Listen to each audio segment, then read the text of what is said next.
இவங்களுடைய பெயர் மகா. இவங்க கன்னியாகுமரி மாவட்டத்தை சேர்ந்தவங்க. இவங்களுக்கு திருமணமாகி கிட்டத்தட்ட 3 வருஷம் ஆகுது. கணவர் ஒரு தனியார் நிறுவனத்துல வேலை பார்த்துக்கிட்டு இருக்காங்க. மகா வீட்டு வேலை பார்க்கவும், வயசான மாமியார் மாமனாரை பார்க்கவும் பாத்தீங்கன்னா வீட்டிலே பாத்தீங்கன்னா எல்லா வேலையும் பார்த்துக்கிட்டு இருக்கிறாங்க. திருமணத்துக்கு முன்னாடி மகாவை அவங்களுடைய அப்பா அம்மா ரொம்ப நல்லபடியாவே பார்த்துக்கிட்டாங்க. முக்கியமா எந்த ஒரு குறையும் இல்லாம பார்த்துக்கிட்டாங்க. இந்த பையன் ரொம்ப ரொம்ப நல்ல பையன், எந்த ஒரு கெட்ட பழக்கமும் கிடையாது, தாராளமா நம்பி போலாமா அப்படின்னு நம்ம மகாவுடைய அப்பா அம்மா சொன்னதனால மட்டும்தான் இந்த குடும்பத்துல திருமணம் பண்ணிக்க சம்மதம் பார்த்தனா சொன்னாங்க. ஆனா இப்ப என்னமோ நாளுக்கு நாள் நடக்கிறதே வேற விஷயம். என்ன அப்படின்னா, கணவர் தினமும் பாத்தீங்கன்னா மது போதையில வீட்டுக்கு நம்ம மகா கிட்ட தேவையில்லாத பிரச்சனை பண்ணிக்கிட்டு இருக்காங்க. இதனால குடும்பத்துல சிக்கல். திருமணமாகி 3 வருஷம் ஆயிடுச்சு. ஆனா இது வரைக்கும் குழந்தை கிடையாது. ஊர்ல 4 பேர் 4 விதமா பேச ஆரம்பிக்கிறாங்க. பத்தாததுக்கு வீட்டுல இருக்கிற மாமனார் மாமியார் தொல்லை. அவங்க கிட்ட எப்படி பேசி சமாளிக்கிறது அப்படின்னே பார்த்தனா தெரியல. கணவருக்கு ஒரு தம்பி இருக்கிறாங்க. அவங்களுடைய பெயர் தினேஷ். தினேஷ் அப்படிங்கிற பேருக்கு ஏத்த மாதிரி பார்க்க நல்லா ஸ்மார்ட்டா இருப்பான். எல்லாத்துக்கிட்டையும் ரொம்ப சூப்பரா பேசுவான். நல்ல உயரம். முக்கியமா அவனுடைய ஹேர் ஸ்டைல் ரொம்ப ரொம்ப நம்ம மகாவுக்கு பிடிக்கும். அடிக்கடி அண்ணனுக்கும் சரி அன்னைக்கும் சரி பிரச்சனை நடக்கும் போதெல்லாம் நம்ம தினேஷ் தான் பாத்தீங்கன்னா அடிக்கடி பார்த்தோன்னா குறுக்கால பிரச்சனையை சமாதானப்படுத்துவான். அண்ணிய சில நேரத்துல மகானும் கூப்பிடுவான், அண்ணியும் பார்த்தோன்னா கூப்பிட்டு இருப்பான். நல்ல 2 பேர்த்துக்கும் நட்பு ரீதியா நல்ல ஒரு பழக்க வழக்கம் அப்படின்னு கூட பார்த்தோன்னா சொல்ல முடியும்.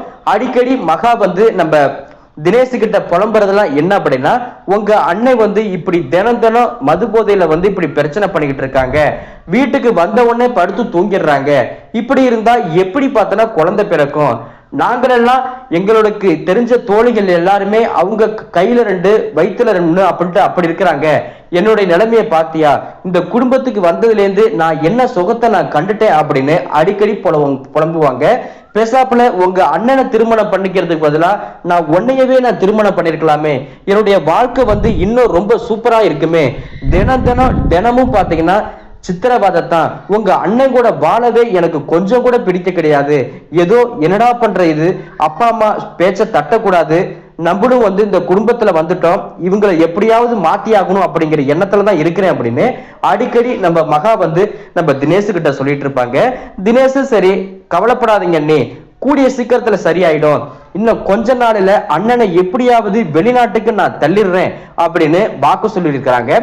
நம்ம தினேஷும் சரி அவங்க அண்ணனை நடு வீட்டுல உட்கார வச்சு ரொம்ப தெளிவா இருக்கும்போது கேக்குறாங்க, நீங்க பேசாட்டுக்கு வெளிநாட்டுக்கு போயிருங்கன்னா இங்க இருந்தா தேவையில்லாம பிரச்சனை தான், நீங்களும் பக்கத்து வீட்டுல பக்கத்து தெருவுல சின்ன சின்ன கடனை வாங்கிட்டு வந்திருக்கிறீங்க, அந்த கடனை கேட்டு வீட்டுக்கு வராங்க, அண்ணிய தான் தப்பா பேசுறாங்க, எங்களையும் தப்பா பேசுறாங்க, நம்ம அப்பா அம்மாவையும் தப்பா பேசுறாங்க, அண்ணிய நான் ரொம்ப நல்லபடியா பாத்துக்கிறேன், நீங்க போயிட்டு வாங்கண்ணா அப்படின்னு தினேஷ் அண்ணன் கிட்ட சொல்றாங்க.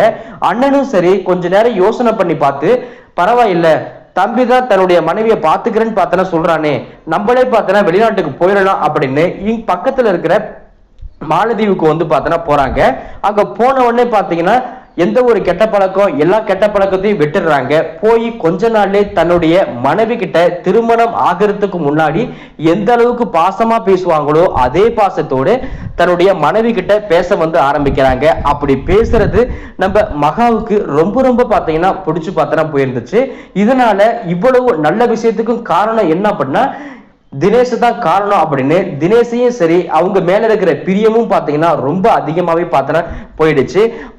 முத மாச சம்பளத்தையே தன்னுடைய செலவுக்கு போக மீதி அவ்வளவு பணத்தையும் தன்னுடைய மனைவி மகாவுக்கே அனுப்பி வச்சாங்க அண்ணன். அந்த பணத்தை அப்படியே பாத்தீங்கன்னா வாங்கின கடனை கொஞ்சம் கொஞ்சமா பாத்தீங்கன்னா அடைக்க ஆரம்பிச்சுட்டாங்க.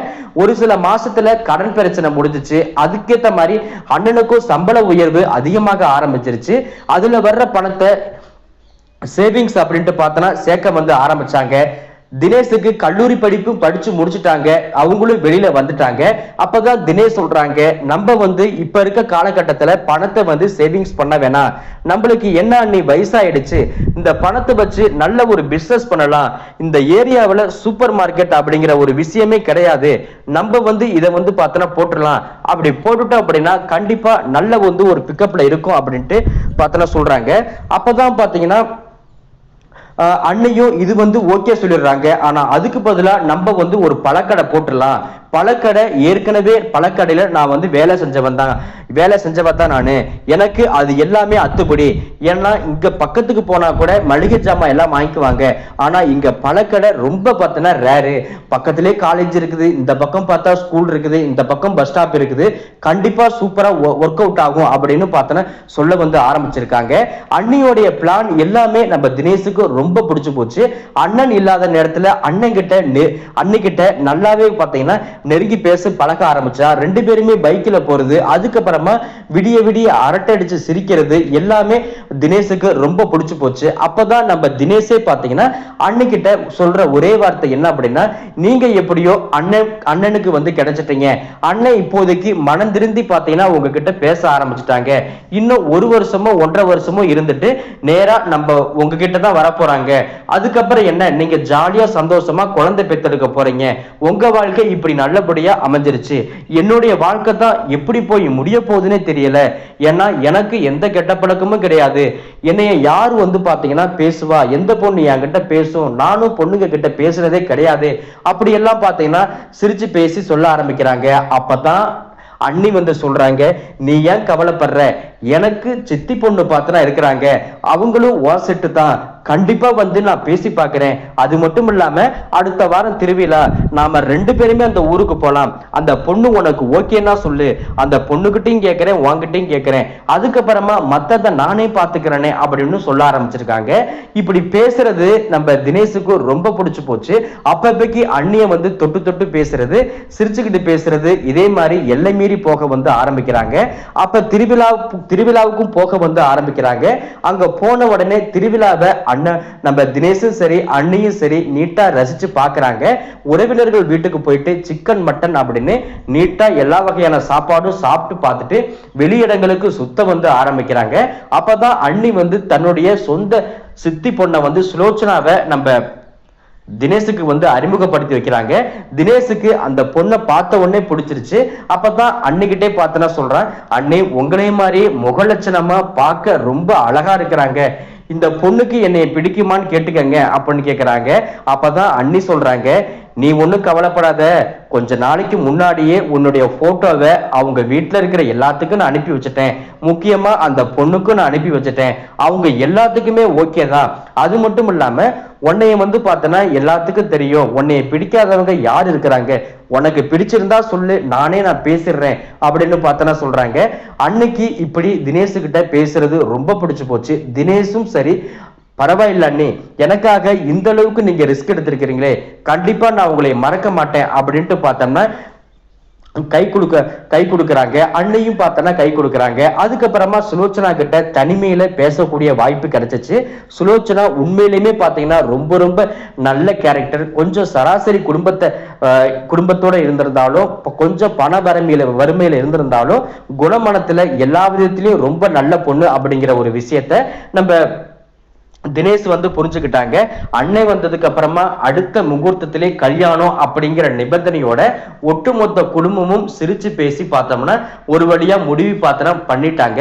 அடிக்கடி அன்னி கூடியே வந்து பாத்தீங்கன்னா சுலோச்சனாவை பாக்குறதும், சுலோச்சனாவும் சரி அண்ணிய பாக்குற கேப்ல இந்த பக்கம் நம்ம தினேஷ பாக்குறதும், 2 பேருமே வெளியிடங்களுக்கு போறதும் வரதும் பாத்தீங்கன்னா அதே மாதிரி போய்கிட்டு இருந்திருக்குது. அதுக்கப்புறமா என்னதான் சுலோச்சனா கிட்ட பேசிக்கிட்டு இருந்தாலும் அண்ணியோடைய ஃப்ரெண்ட்ஷிப்பை கொஞ்சம் கூட பார்த்தா நிறுத்த கிடையாது. அன்னைக்கு வந்து சமையல் வேலையில வெங்காயம் அரிஞ்சு கொடுக்க, காய்கறி அரிஞ்சு கொடுக்க, இதே மாதிரி ஒத்தாசை பண்றதும், 2 பேருமே துணி துவைக்கிறதும், துவைச்ச துணியை காய போடுறதும், 2 பேருமே சகஜமா நட்பு ரீதியா பழகிக்கிட்டு இருந்திருக்காங்க. யாரு என்ன வேணா பேசிட்டு போட்டுமே, எனக்கு அண்ணி வந்து ரொம்ப பிடிச்சிருக்கு அப்படின்னு தான் நம்ம தினேஷ் வந்து பேசிக்கிட்டு இருக்காங்க. 1.5 வருஷத்துல நல்லபடியா பேசி பழகினதுக்கு அப்புறமா அந்த அடுத்த பக்கம் வந்து பாத்தீங்கன்னா அண்ணே போன் பண்ண வந்து பார்த்தா ஆரம்பிச்சிருக்காங்க. நான் கண்டிப்பா வந்து இன்னும் 2 நாள்ல நான் திரும்பி வந்துடுவேன் அப்படின்னு சொல்ல வந்து ஆரம்பிச்சிருக்காங்க. வெளிநாட்டுக்கு போன அண்ணனும் ஊருக்கு வர ஆரம்பிச்சிருக்காங்க. அதுக்கப்புறமா தன்னுடைய மனைவி கிட்ட அன்னை அதாவது அன்னைக்கிட்ட மன்னிப்பு கேட்கிறாங்க. நான் இதுக்கு முன்னாடி தெரியாதனமா நிறைய தப்பு பண்ணிட்டேன். இப்போதைக்கு வெளிநாட்டுல 2 வருஷத்துல நான் கடுமையா உழைச்சிருக்கிறேன். ஏகப்பட்ட அனுபவங்கள், ஏகப்பட்ட பாடத்தை நான் கத்துக்கிட்டேன். இதுக்கப்புறமா நான் எந்த தப்பும் பண்ணாம நான் உன் கூட ஒத்துமையாவே வாழுவேன் அப்படின்னு அன்னை அன்னைக்கிட்ட சொல்றாங்க. இதை ஒட்டுமொத்த குடும்பமே பார்க்குது, ரொம்ப சந்தோஷம் அடைகிறாங்க. அதுக்கப்புறமா அண்ணனும் அன்னையும் ஒன்னா இணைஞ்சு அடுத்த 1 வருஷத்திலேயே பாத்தீங்கன்னா ஒரு அழகான ஆண் குழந்தை பெத்தெடுக்க ஆரம்பிக்கிறாங்க. அந்த கேப்லயே நம்ம பாத்தீங்கன்னா நம்ம தினேஷும் சுலோச்சனாவும் பார்த்தோன்னா திருமணம் பண்றாங்க. திருமணத்துக்கு முன்னாடியே வெளியிடங்களுக்கு தங்குறது போறது அப்படின்னு சந்தோஷமான வாழ்க்கையை வாழ்ந்திருந்தாலும் நம்ம தினேஷ் சுலோச்சனா திருமணம் முடிஞ்சு அடுத்த 5-6 மாசத்திலேயே அவங்களும் பாத்தீங்கன்னா குழந்தை பெத்தெடுக்க ஆரம்பிச்சிருக்கிறாங்க. 2 பேத்துக்குமே ஆண் குழந்தை. அடுத்த 1.5 வருஷத்துல மறுபடியும் 2 பேத்துக்குமே பெண் குழந்தை. ஒட்டுமொத்த குடும்பமே பார்த்தீங்கன்னா அந்த ஜூஸ் கடையில ஒட்டுமொத்த முதலீடும் உழைப்பும் பார்த்தனா போட்டு இப்போதைக்கு சந்தோஷமா இருந்துகிட்டு இருக்கு. ஒருவேளை அண்ணி மட்டும் பாத்தீங்கன்னா தன்னுடைய கணவர் சரியில்லை அப்படின்னு ஒதுக்கி தினேஷ் கூட தவறுதலா தப்பா புரிஞ்சு ஏதோ ஒரு வகையில உறவு வச்சிருந்தாங்க அப்படின்னா எல்லாருடைய வாழ்க்கையும் பார்த்தனா தலைகீழா மாறி இருக்கும். ஒட்டுமொத்த குடும்பமே பிரியக்கூடிய ஒரு நிலைமையில வந்திருக்கிறோம்.